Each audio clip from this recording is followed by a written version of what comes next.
So this has to be the wildest lottery winner story I've ever heard. And it all starts with this woman. Her name's Tonda. And Tonda's in her late 20s, living in Alabama, and she's working as a server at the local Waffle House, barely making enough money to get by.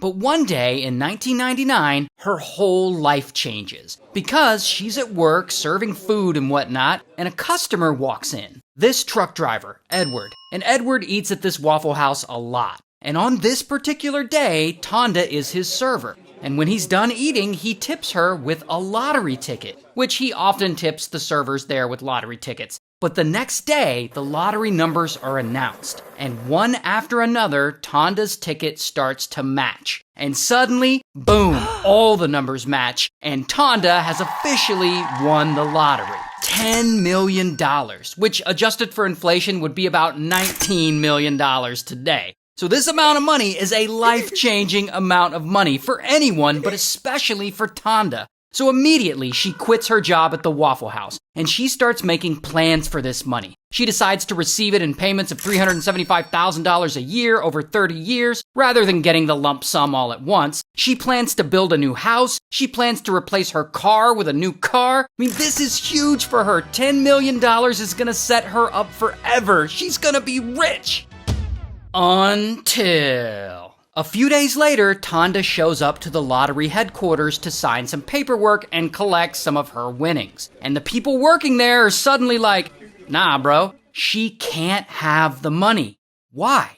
Well, because at the Waffle House Tonda worked at, all the waitstaff there claimed that they all had some long-standing agreement that if one of them won the lottery from Edward's tickets that he tips, that they would split the winnings amongst them. And so 4 of Tonda's coworkers who had been working that day, they feel like they deserve a piece of that $10 million. And so they went and hired lawyers. And the lawyers contacted the lottery commission and they stopped them from paying out Tonda until the dispute can be resolved. And Tonda's like, what? I didn't agree to split the winnings. And so, boom, her 4 former Waffle House coworkers file a lawsuit against her. And so eventually, they all go to court, and the 4 coworkers all testify against Tonda. And they even bring in Edward as a witness. And Edward testifies against Tonda too, claiming that he intended for the winning ticket to go to all the waitstaff there, not just Tonda. And he also claims that he was promised that the winner would buy him a white King Cab pickup truck.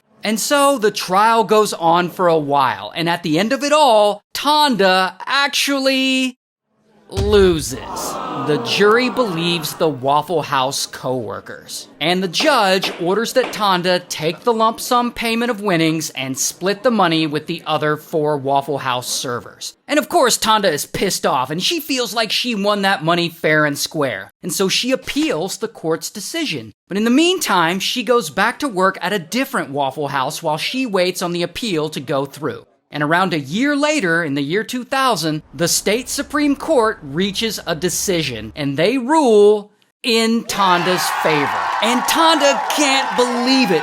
Finally, the lottery winnings are hers, and hers alone. She is gonna be rich! Double until that same year, boom, Edward himself files a lawsuit against Tonda, claiming once again that he had intended for the winning ticket to go to all the servers at Waffle House, and also that he was promised the winner would buy him a white King Cab pickup truck. And because those promises were broken, he wants his winning lotto ticket back, which means he would get the full $10 million. 2 years later, it's now 2002, and Edward's lawsuit is still going on. And if that isn't bad enough, Tonda is in the middle of a divorce, and her former husband, the guy she's divorcing, is also claiming that he's entitled to half of Tonda's lottery winnings. And so she and her now ex-husband get divorced, and I don't know if she had to give him any of her winnings. That's not public information that I have. But lucky for Tonda, in Edward's lawsuit against her, the court actually dismisses the case. So his greedy ass isn't gonna get any money, nor is he getting that stupid ass white truck he wants. So now, finally, Tonda can enjoy what's left of her winnings. She is gonna be rich. Triple until. Now here's where things get really crazy. A few days after Edward's lawsuit against her gets dismissed, Tonda is over in Mississippi, and I have no idea why she's there, but her ex-husband is there. Not the ex-husband she just divorced, but a different ex-husband. We'll call him ex-husband 2.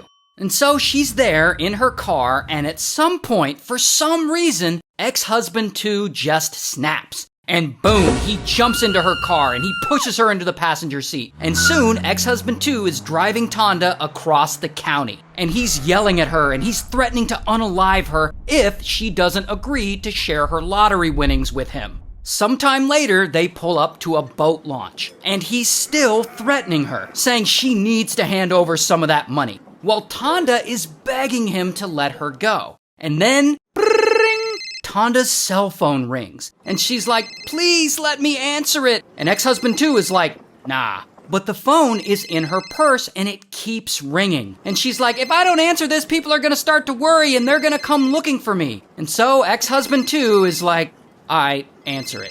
And that is when she reaches into her purse, and instead of grabbing her phone, boom, she grabs a .22 pistol she's got in there. And ex-husband 2 sees it, and pow, he lunges at her, and blam, she shoots him right in the chest. But he still grabs the pew-pew, and he manages to wrestle it from her. And Tonda, thinking on her feet, she's like, if I don't drive you to the hospital, you're gonna die from that wound. And so he lets her take him to the hospital. And ultimately, he survives the gunshot. And she actually gets no charges for shooting him, because, he was trying to kidnap her. Now, I don't know if he actually got charged for kidnapping her, because there's literally no record of what happened to him anywhere that I can find. So I'll just assume that he was arrested and that they sent him to a federal butt sex prison. Regardless, now Tonda's still got some money left after all those court battles and legal fees. And nothing now is standing in her way. She can finally enjoy it. She is finally gonna be rich.